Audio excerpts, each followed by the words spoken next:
The splash of flash can last a minute or more depending on the length of the sparkler. They start with steel wires that are about 19 inches long. They load bundles of them into slots of a sorting machine.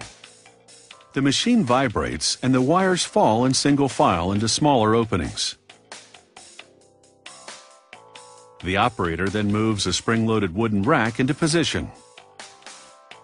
The operator rocks the sorting machine overhead and the wires drop into the slits of the rack, perfectly aligned. Now, clamped in the accordion-style rack, the wires are ready to move on to the next station. Next, an operator loads boric acid and barium nitrate into a big mixing tank. The barium nitrate is an oxidizer and will help the sparkler burn. The boric acid is a neutralizer. He adds water and mixes in cornstarch. It will bind all the ingredients together. Next, he pours in some very fine iron filings. These bits of iron will give the sparklers their gold color. The operator then suits up in protective gear and closes the door. He's the only one allowed inside to load the sparkler's most volatile ingredient, aluminum powder.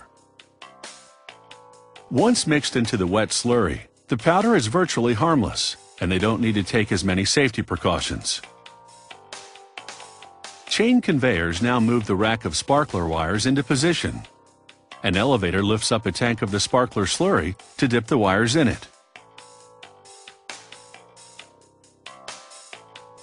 The next rack of wires then moves forward for dipping. After each dip, wires ride an overhead rail through an oven to bake the sparkler slurry until it's hard. An inspector then examines each sparkler. She checks for cracks and defects. They check the diameter of each sparkler by sliding it through a template, and they bend it to check its integrity.